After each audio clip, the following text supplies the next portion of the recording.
Olá, esse é o nosso quarto e último vídeo sobre argumentos. Então, nós já vimos que argumentos são proposições, colocadas de uma certa forma, onde nós temos premissas e conclusão, e nós vimos como mostrar a validade de um argumento. Um argumento pode ser válido ou não. Bom, a gente viu primeiro uma forma muito particular de mostrar a validade através de diagramas.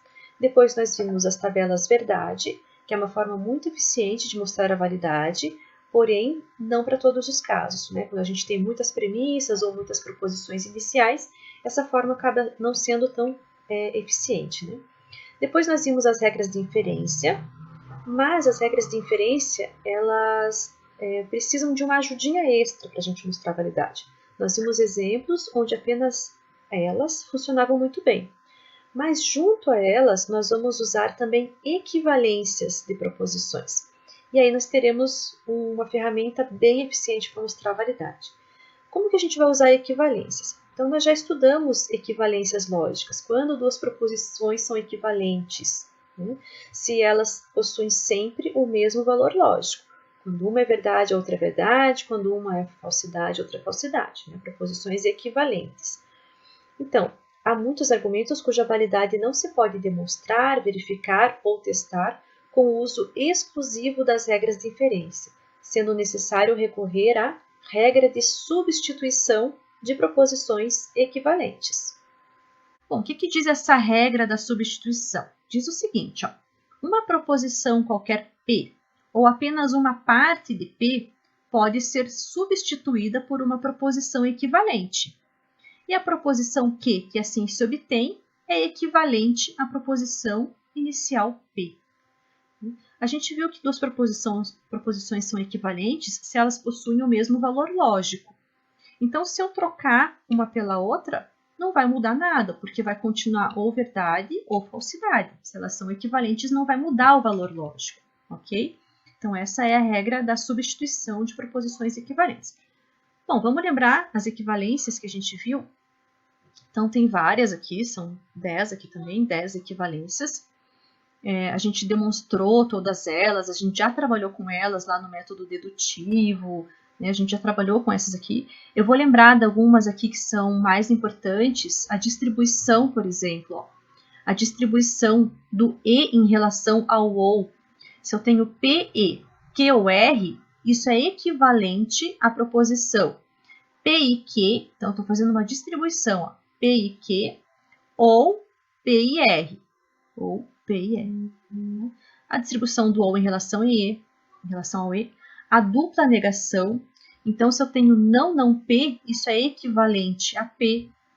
As leis de De Morgan, então se eu tenho a negação de uma conjunção, então o que é não P e Q? Isso é equivalente a não P ou não Q. A gente distribui o não trocando o conectivo, a conjunção pela disjunção, a disjunção pela conjunção. Então, as leis de De Morgan. E o condicional. A condicional aqui também é bastante usada. Tem o se P, então Q, é equivalente a não P ou Q. Se eu não me engano, nós mostramos usando tabela verdade e vimos a equivalência dessas proposições. Tá? Essas são as mais importantes, mas todas elas podem aparecer para demonstrar a validade de um argumento. Vamos ver num exemplo. Eu tenho agora um argumento que tem duas premissas. Eu já vou colocar aqui, Então, a primeira premissa, P ou Q e R. A segunda premissa, se P ou Q, então S. E a gente quer concluir P ou S. Bom, se a gente olhar só para as regras de inferência, não tem nada que a gente possa fazer inicialmente aqui, não tem nenhuma regra de inferência para ser aplicada aqui. Mas se a gente olhar para as equivalências, essa primeira premissa aqui, eu posso fazer a distribuição. Se eu tivesse um E aqui, claro, se eu tivesse um E, eu poderia simplificar, poderia usar regras de inferência, mas com o OU não tem nada que eu consiga fazer. Então, eu vou fazer a distribuição nessa primeira premissa. Então, aqui como passo 3, vou fazer a distribuição, P ou Q e P ou R. Então, usei o item 1, fiz a distribuição. Okay? Agora sim, agora eu tenho uma conjunção, agora eu posso usar a regra de inferência, porque agora eu posso simplificar. Posso concluir P ou Q, ou posso concluir P ou R, né? Qualquer uma das duas. O que vai ser interessante aqui nesse exemplo?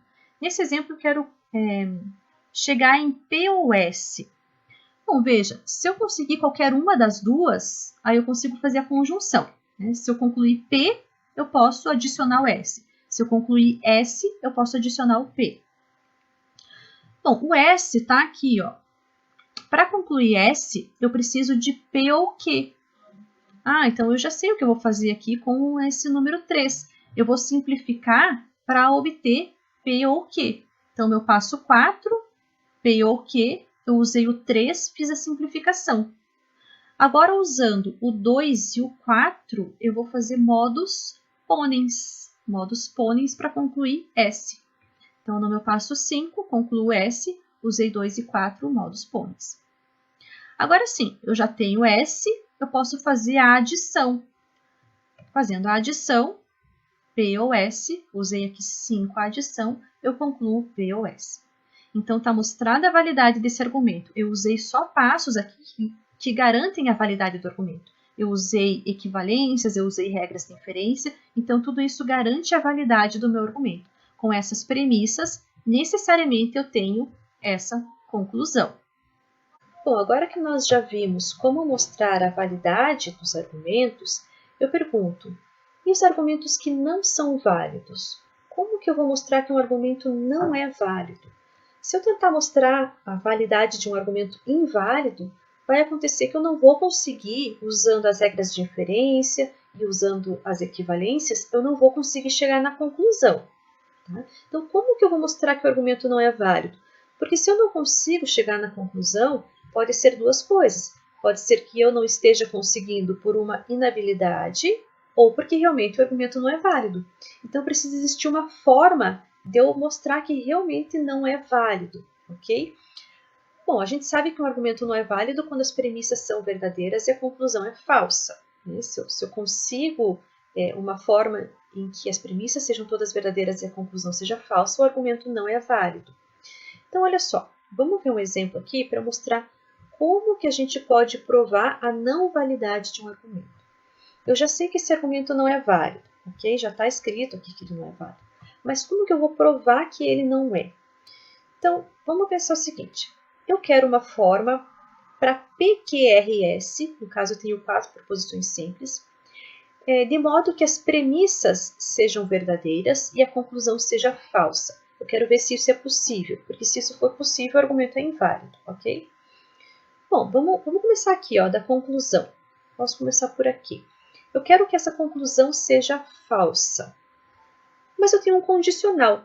Quando que um condicional é falso? Se a gente tem VF. Então, o não que tem que ser verdadeiro e o R tem que ser falso, para que eu tenha uma conclusão falsa. Se o não que é verdadeiro, então o que é falso. Então, eu vou começar colocando uma tabelinha aqui de VF para colocar as minhas proposições iniciais aqui, dando valores lógicos para elas, tá? Então, o meu Q tem que ser falso, o meu R tem que ser falso, e assim a minha conclusão é falsa. Ok.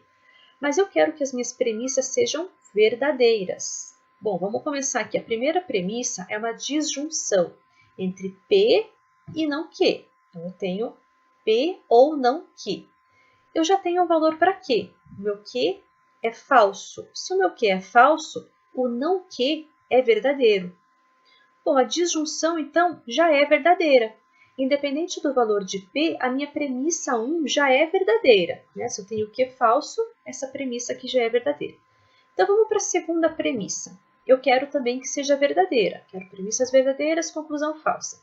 A minha segunda premissa, eu tenho uma negação de uma conjunção. Bom, o que eu tenho dentro do parênteses tem que ser falso para com essa negação virar verdadeiro. Então, vamos ver, eu quero que seja falso aqui dentro. Eu já tenho o valor de R. R é falso, então não R é verdadeiro. Bom, então para que essa premissa seja verdadeira, necessariamente o S tem que ser falso. Se o S for falso, aí eu vou ter aqui uma falsidade e com essa negação de fora vira verdade. Então, eu já tenho aqui mais um valorzinho aqui. Eu tenho que ter que QRS sejam falsos até o momento. Vamos ver a minha terceira premissa, se eu consigo torná-la verdadeira já tendo esses valores, né? Bom, de novo, eu tenho aqui uma negação, então o que tem dentro do parênteses tem que ser falso. P eu não sei no valor, S eu já sei, S é falso, então não S é verdadeiro. Bom, mas eu quero que dentro do parênteses seja falso, então eu preciso ter que não P é falso, não P tem que ser falso, para eu ter uma falsidade dentro do parênteses e com essa negação de fora virar verdade. Bom, se não P é falso, então P tem que ser verdadeiro. Então, eu vou colocar na minha tabelinha aqui P.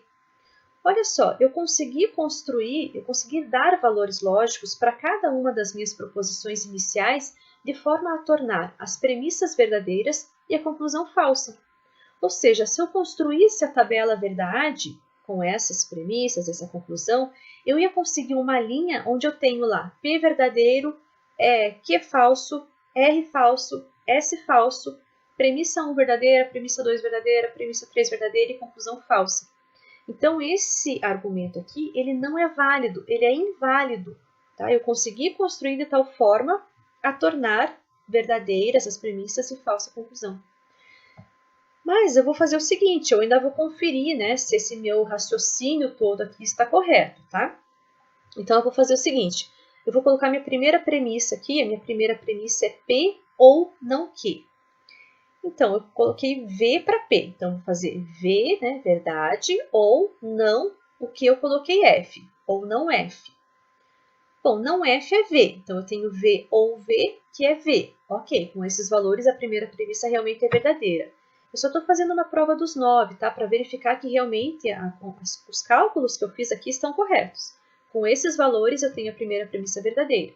Depois eu faço a mesma coisa com a segunda premissa. Eu tenho não R, o R é falso, e S, o S é falso. Então, ficou não, V, E, F, ficou não F, que ficou V, ok. Terceira premissa, a mesma coisa. E a conclusão é não Q, se não Q, então R, tem se não F, então F, né? Coloquei F para as duas proposições, Q e R. Então, ficou se V, então F, que é F.